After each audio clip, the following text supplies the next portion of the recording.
जय श्री श्याम। क्रांति उड़ीसा मीडिया में आपका स्वागत है। मैं हूं नंद किशोर जोशी। सभी दर्शकों से अनुरोध है, कृपया इस चैनल को लाइक करें, शेयर करें, सब्सक्राइब करें एवं बेल बटन अवश्य दबाएं, जिससे आने वाली वीडियो की नोटिफिकेशन आपको मिलती रहे।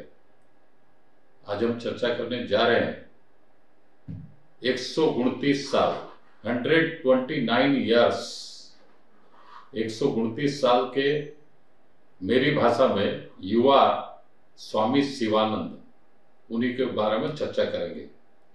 मतलब आप सोच सकते हैं कि 29 साल 29 ईयर्स के लिए मैं बोलूं युवा तब तो ठीक है, लेकिन मैं अभी बोल रहा हूं 129 years old man Shivanand is looking like a young man of 29 years old only। वो आजकल पूरी जगन्नाथ धाम में आ रखे हैं और उनके बारे में मैं बताऊं आपको कि 1897 1896 में इनका जन्म अगस्त में बांग्लादेश, जो आज बांग्लादेश का जो सिलहट जिला है, वहां इनका जन्म हुआ था अगस्त महीने में 1896 में। और तब से लेकर अगर आज हम लोग पकड़ें तो ये 129 साल के हो चले हैं। उस समय जो सिलहट जिला जो आज है, उस इलाके, वो पहले अखंड भारत का हिस्सा था। मैं 1896 की बात कर रहा हूं। 1947 में भारत पाकिस्तान अलग हुए। जब भारत पाकिस्तान अलग हुए तब ये इलाका आ गया ईस्ट पाकिस्तान बना, जो आज बांग्लादेश है। 1971 के बाद वो बांग्लादेश बन गया। तो ये मतलब ये अखंड भारत में जन्मे हैं। आज का जो बांग्लादेश है उसके सिलहट जिले में जब ये 4 साल की उम्र में थे तो इनको इनके पिताजी ने लाके छोड़ा था एक आश्रम में, नदिया में। जो नदिया, जहां से नदिया तो आप लोग नाम सुनेंगे, गौरांग महाप्रभु की जन्मस्थली है नदिया, बंगाल में। वहां पर एक आश्रम में इनके पिताजी ने इनको छोड़ा था जब इनकी उम्र थी, स्वामी शिवानंद की उम्र थी कुल में 4 साल, ओनली 4 इयर्स ओल्ड। और इनके पिताजी क्या करते थे? भीख मांगकर अपना परिवार का गुजर बसर करते थे, पालन पोषण करते थे। इनका पिताजी का भीख मांगने का ही काम था, तो अपने परिवार का पालन पोषण भीख मांग के ही करते थे। अतः इनके पिताजी ने इनको, जब इनकी उम्र थी 4 साल, तब इनको एक आश्रम में नदिया में छोड़ के वो आए थे। जब इनकी उम्र हुई 6 साल, जो स्वामी शिवानंद जी की मैं बात कर रहा हूं, जब इनकी उम्र हुई 6 साल तब इनके माताजी और इनके पिताजी दोनों का देहांत हुआ। और अग्नि, जो हम लोगों की हिंदुओं की एक परंपरा है, सनातनी परंपरा है कि बेटा जो है वो माताजी और पिताजी को अग्नि, मुंह में मुखाग्नि देता है। शमशान घाट में मुंह में मुखाग्नि देता है बेटा, अपने पिताजी को भी, अपनी माताजी को भी। तो उसी परंपरा के अनुरूप ये जब 6 साल के थे, इनको बोला गया कि माताजी और पिताजी को मुख में अग्नि संजोग करने के लिए इन्होंने मना कर दिया। 6 साल की उम्र थी इनकी। और जो ये बोले उस समय, जब 6 साल की जब इनकी उम्र थी, वो बोले जिन्होंने मुझे पैदा किया, जन्म दिया, उनके मुंह में मैं अग्नि संजोग करूंगा, हो नहीं सकता। तो इन्होंने उनके पांव में अग्नि संजोग किया। तत्पश्चात दाह संस्कार का कार्यक्रम हुआ।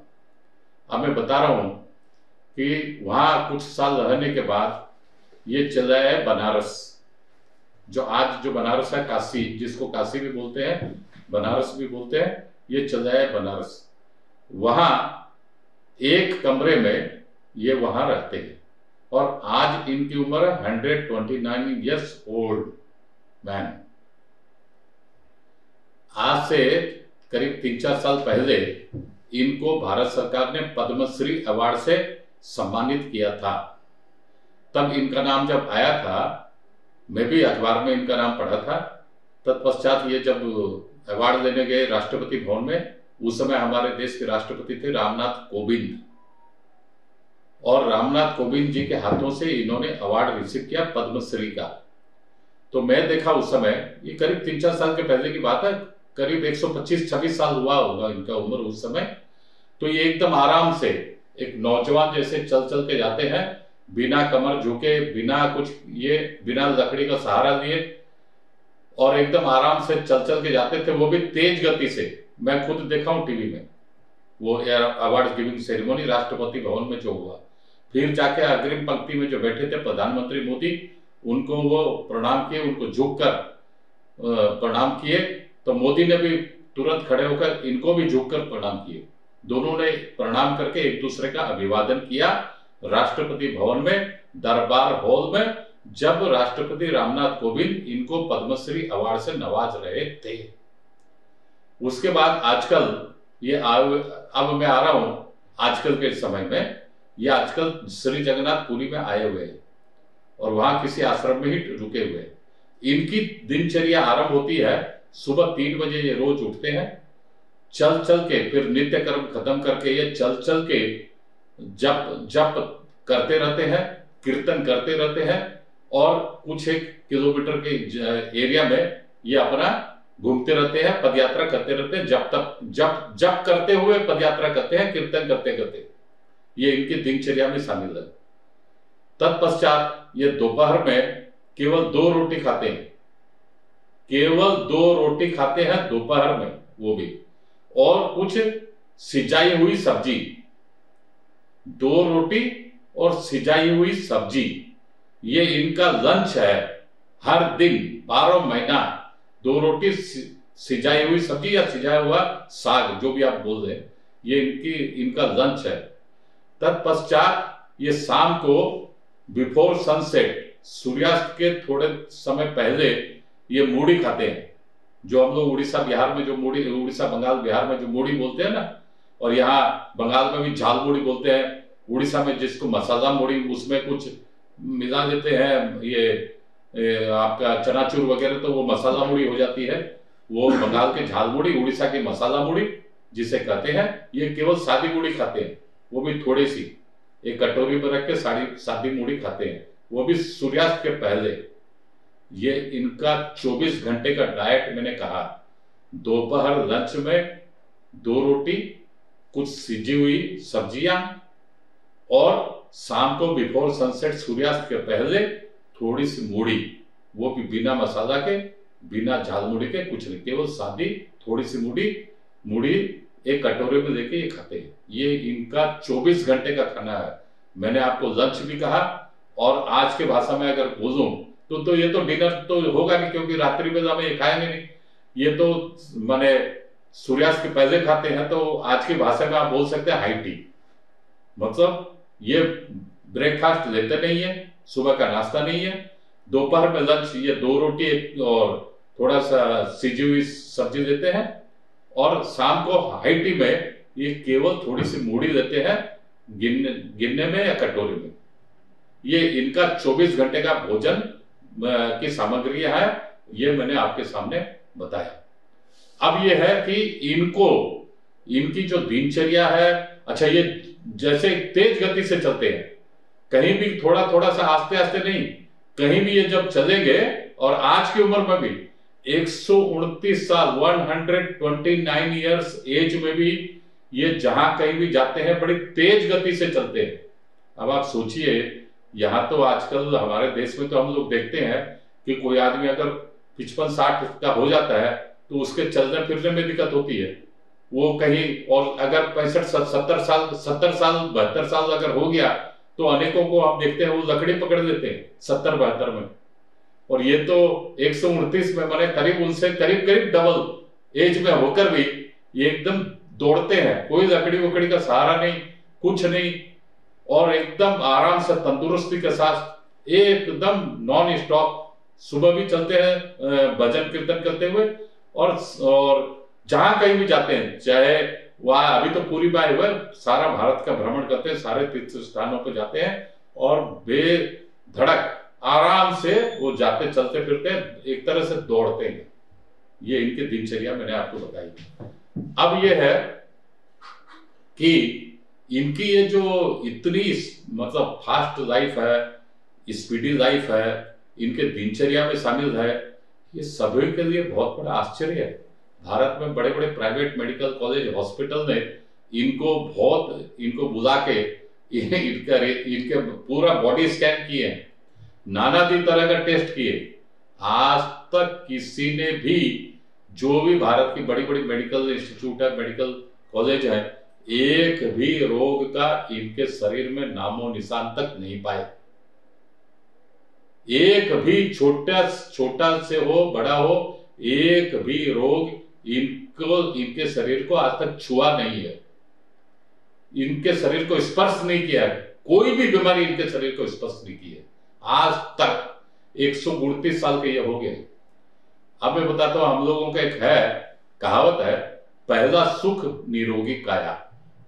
ये जो बात है ना, पहला सुख निरोगी काया, वो इनके ऊपर 100% फिट बैठता है।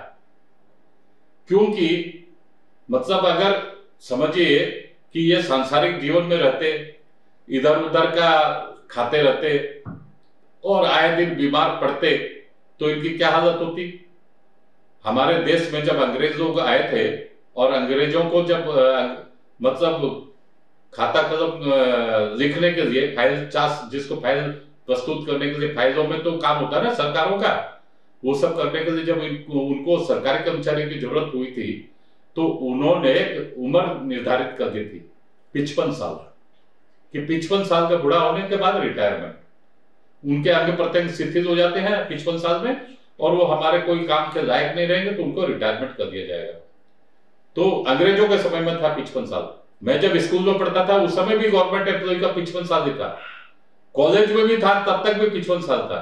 तत्पश्चात वाजपेयी जी के जमाने में 55 से 58 हुआ, और बाद में फिर 60 साल भी हुआ।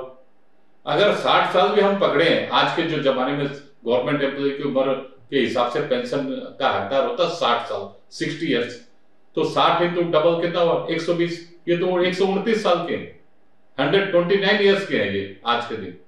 तो मतलब आप सोचिए, जो सरकार जो आगे 55 साल में रिटायर करती थी, बाद में 58 साल में की, बाद में 60 साल में अभी के दौर में कर रही है, और 60 से डबल भी हुआ 120, ये तो 129 साल के, 129 ईयर्स के हैं, और इनका शरीर आज भी पूरा फिट है। तो ये हिंदुस्तान में बड़े बड़े मेडिकल इंस्टीट्यूट्स के और बड़े बड़े जो दूसरे मतलब जो डॉक्टर हैं, दूसरी लाइन के भी जो डॉक्टर हैं, होम्योपैथी के हैं, आयुर्वेद के हैं और दूसरी लाइन के हैं, उनके लिए भी बहुत बड़ा अजूबा है कि ये एक संत शिवानंद स्वामी, और ये मतलब कि कितने बड़े निरोगी काया है इनको। बहुत सारे बड़े बड़े डॉक्टरों के लिए ये बहुत बड़ी अबूझ पहेली है आज के दिन। तो इनको जब पूछा जाता है, बहुत सारे मीडिया वालों ने भी इनको समय से, बीबीसी वालों ने इनके ऊपर डॉक्यूमेंट्री बनाई है, बहुत सारे मतलब फॉरेन चैनल, मीडिया चैनलों ने भी इनके ऊपर डॉक्यूमेंट्री बनाई है। इनको जब पूछा जाता है कि भैया आपके ये इतने अच्छे सेहत का राज क्या है, तो ये एक ही बात बोलते हैं हमेशा सब समय कि मेरी सेहत का राज है, मैं भगवान की भक्ति में हर समय तल्लीन रहता हूं, भगवान की भक्ति में खोया रहता हूं, और मेरा मानना है कि ये जो संसार है, ये भगवान की सृष्टि है, ये पूरा मेरा परिवार है, इसी में मैं खुश रहता हूं, और इसी के अंदर में मेरी सारी दिनचर्या दिन भर घूमती रहती है। अब आप देखिए, हमारे सनातन धर्म में सुख शांति पाने के लिए कितना सादा सरल निरोगी जीवन की व्याख्या की गई है, जो ये अपने जीवन में 100% प्रैक्टिकल उतारते हैं। आज के अंक में इतना ही, अगले अंक में फिर मिलेंगे। जय हिंद, वंदे मातरम।